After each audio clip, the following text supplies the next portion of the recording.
fine. I'm good.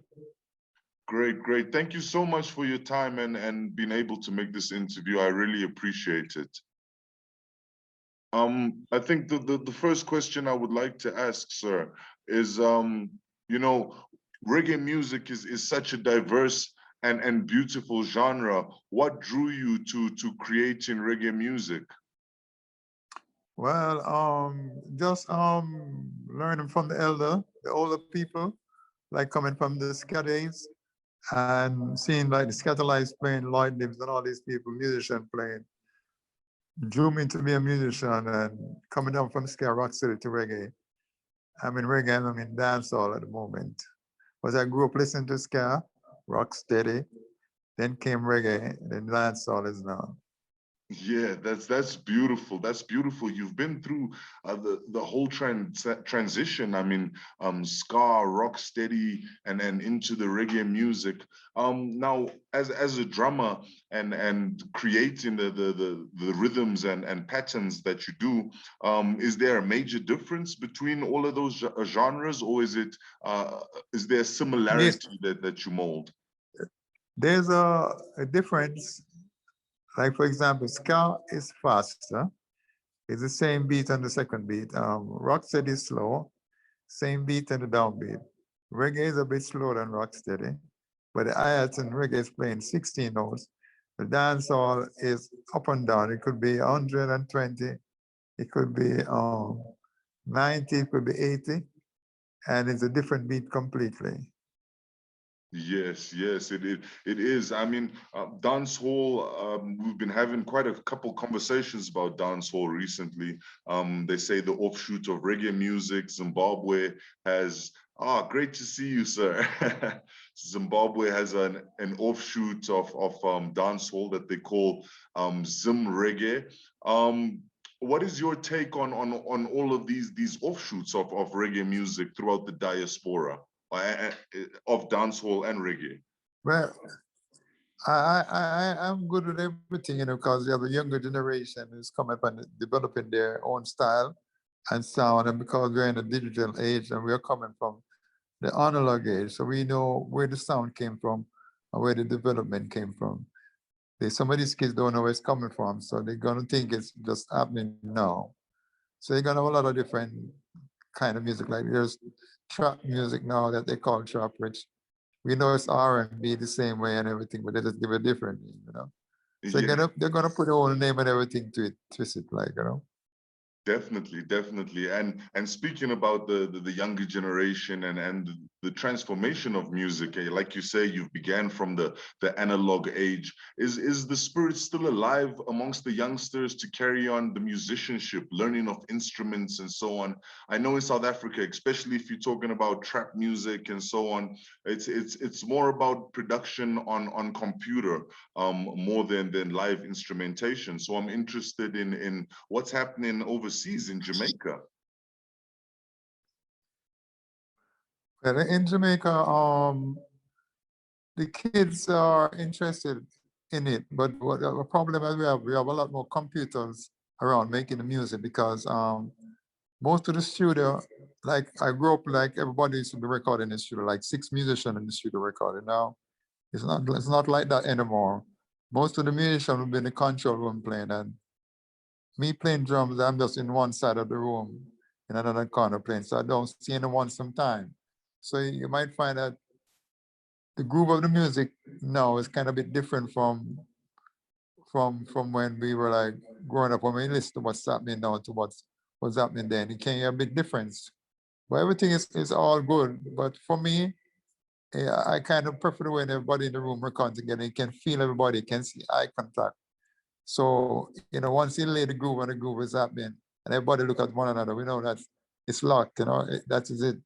But now you have to be guessing and spelling sometime. But I guess the younger generation grow up on a computer and having a computer sometime. They think that is the greatest thing, so they live on the computer. So the real feel and the groove of it, you don't get anymore because sometimes it sounds a bit mechanical. But I mean, people are enjoying it the same way. So what can I say? Yeah, yeah, it's true.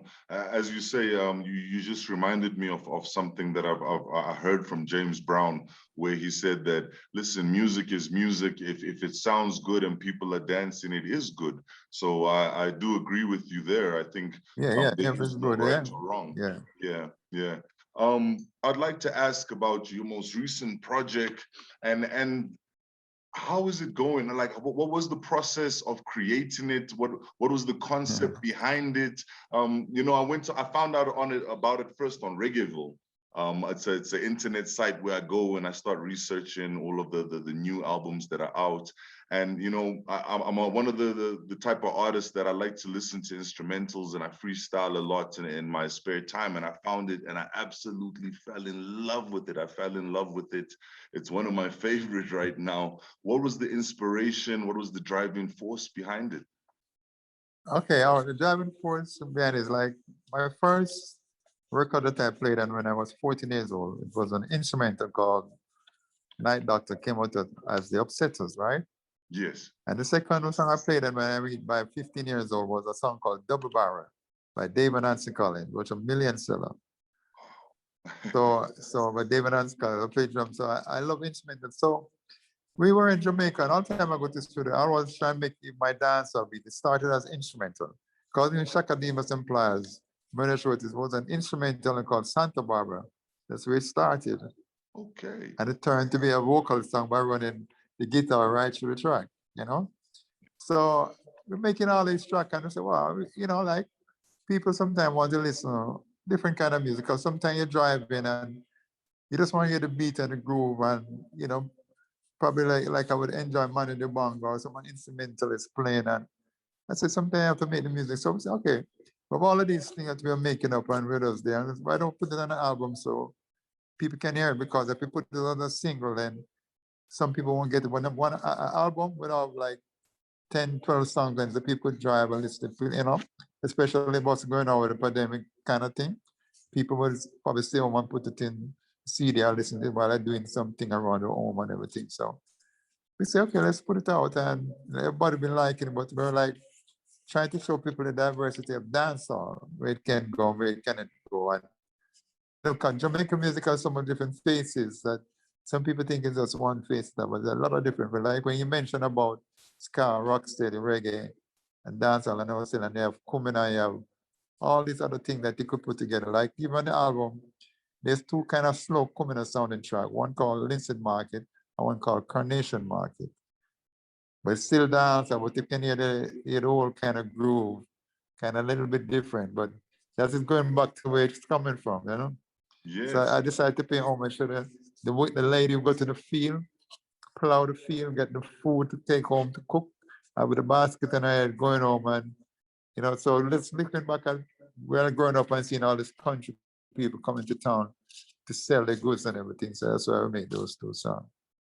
Oh, that is such beautiful imagery right there. I love that. That, like, when you're describing that, you are actually reminding me of scenes that I've seen also growing up in Zimbabwe.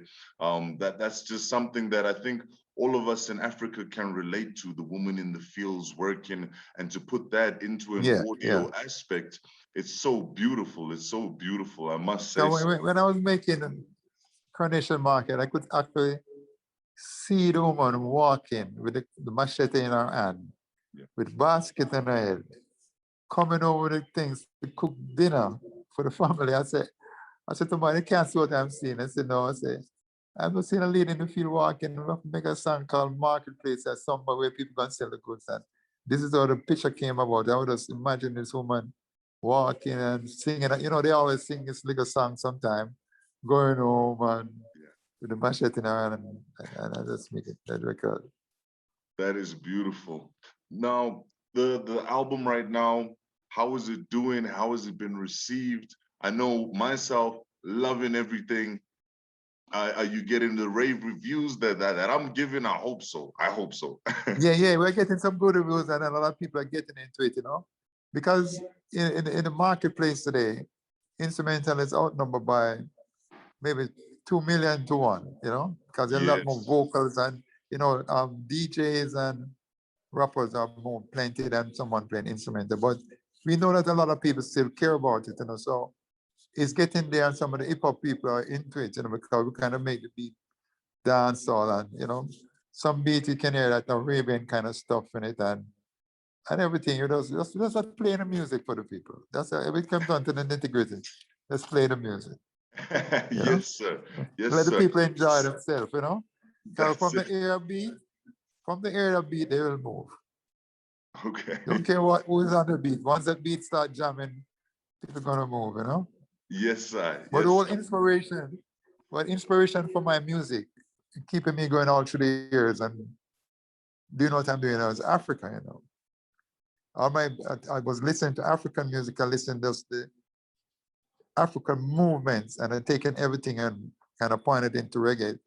So if you listen to album close, you can hear that kind of thing in it. Sometimes the African influence coming out, not just like the Western kind of music only.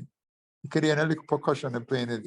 I'm always seeing Africa in front of me, and people just dancing to those drums and things like that. Yeah, yeah, and that is something that I see the strong connection with reggae music. It's for me, as I've been growing up, it has always had its roots firmly placed into Africa, and I feel that's the drum beat, the beats of the heart. Yeah, man. We Yeah, that's play beat of the heart, man. similar rhythm. Yeah. The drums is the groove of the nation, man. Yes, yes. Yeah. If, Once you don't just drums is happening, everything is over, man. Once you it's get that true. beat right, it's there. Yeah, yeah. So Because this is why because I grew up watching African singers singing and just drums alone. I say, wow, but this is the music. I mean, you don't need nothing else than a voice and a drum. And this is how I kind of project my music. I say it can work. You don't have to be all this instrumentation. It can just be voices and drums. It could be drums alone. And it works because people just want to move. The beat force people to go left or right or stay in the middle or do what they want to do. very true. I mean, I was reading that in Zimbabwe, there's some cultural sessions that they have when the whole tribe comes together and the drums start going and people start dancing. And these dances, they can go on for, I think they said 16 hours. And that Yeah. is for me, and they say it's like a trance you fall into because of the vibrations of the earth and then just the feeling Yeah. and the energy. So music is such a spiritual tool. It's a gateway to a higher self at certain times. People do use it as that in Africa. I do believe that to be very true. If you had to give some advice to some young producers coming up or any youngsters watching this show, what advice would you give to them? Well, young producer, I would tell them that, they should go as far back and listen to where the music is coming from and look at where they are today. And this will give them like a kind of insight to where they can go and what they can do with the music. Because sometimes we're locked into a certain thing, and you don't have to be locked in because there's a lot of people over the world and people listen to different kind of music. And when I get to learn that when I start touring, that a lot of people is into different things. But a lot of people still like reggae.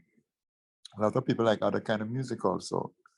So I would tell the producer that just listen, keep on listening, because sometimes it's coffee, sometimes it's tea, sometimes I want to hear James Brown, I want to hear the Spinners, I want to listen to Bob Marley, I want to listen to Peter Tosh, I want to listen to Black Core, I want to listen to some African music. And so you feel, so we just have to listen to where all this music is coming from, but everything is sent back to Africa.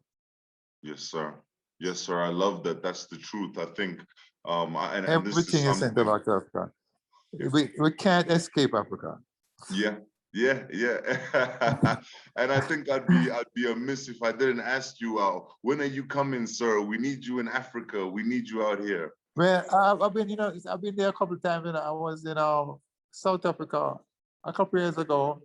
Did Robbie and myself, and we wouldn't mind coming there because it's a different vibration. First time I've been to Africa, I came with Jimmy Cliff in Senegal. That was like in 1975. And then I came back with the Sunsplash team I don't remember what year, if it was in the 80s, when Sunsplash was touring Africa. I was there with them, and I wouldn't mind coming back and see that is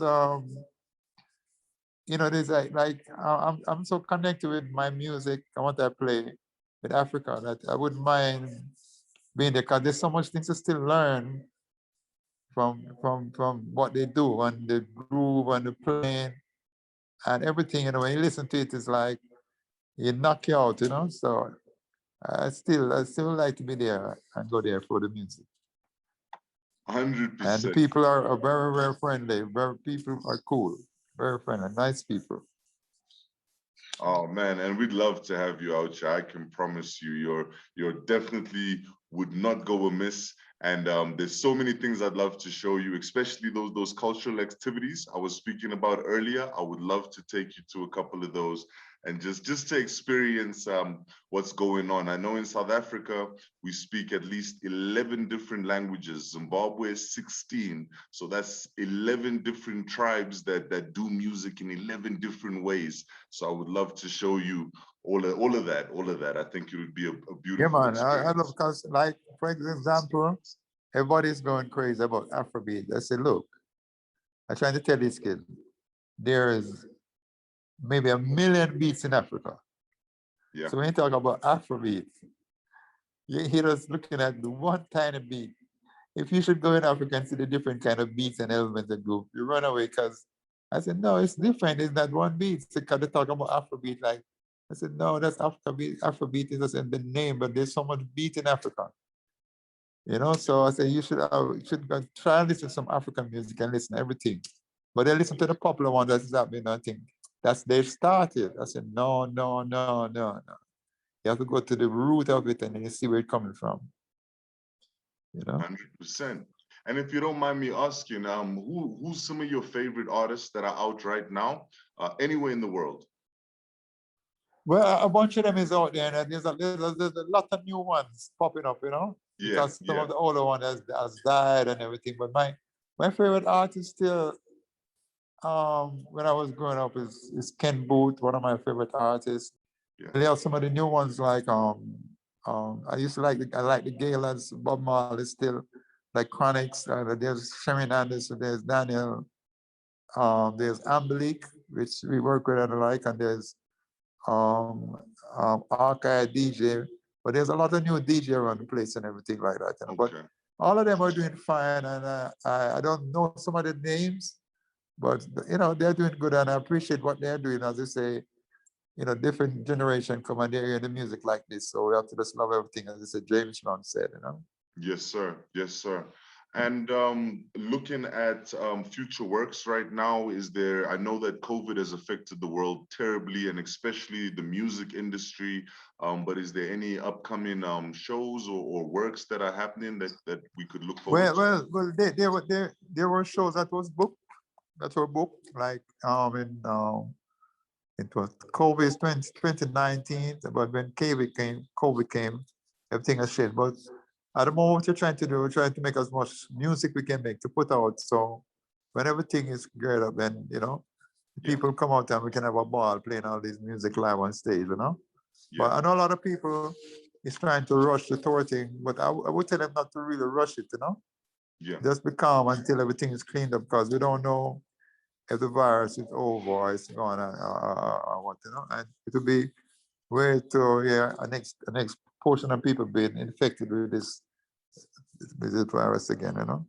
yeah, yeah, But I would figure we are in this summer now. So I would look at maybe next year because a lot of people trying to push for September to start touring, and some people are booking tours and everything and shows. But it's all about we have to be real careful still, you know. Because definitely. even for me right now, I don't even want to travel on a plane. Yeah, me I too. mean, cause you have to sit close. I mean, what you're gonna do? You have to go through the same line. You have to sit close to people.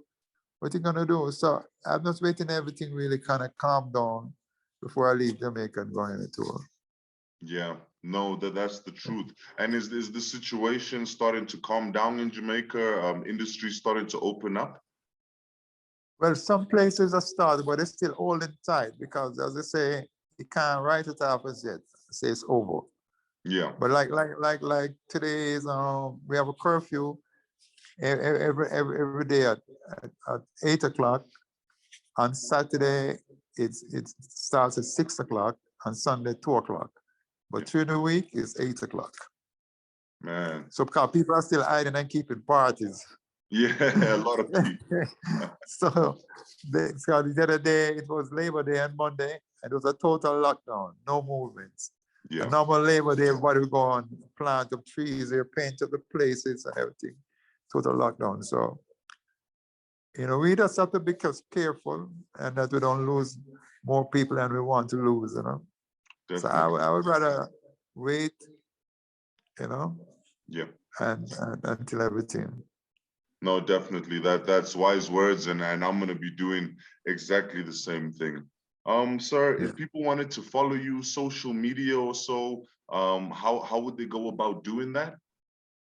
Well, I think I have sometimes I don't go on it a lot, but I know like I'm on WhatsApp. I think I'm on Instagram too. I think is Dunbar 777 something. I don't remember it because yeah, you know, because it's a thing is that I spend so much time thinking about making the music that every moment thinking because you know because what kind of time I don't. Sometimes I go on Instagram. I don't even stay there because I'm making music. I don't have time to waste and sometimes the other musician around they might want to leave to do something and so, but they could go on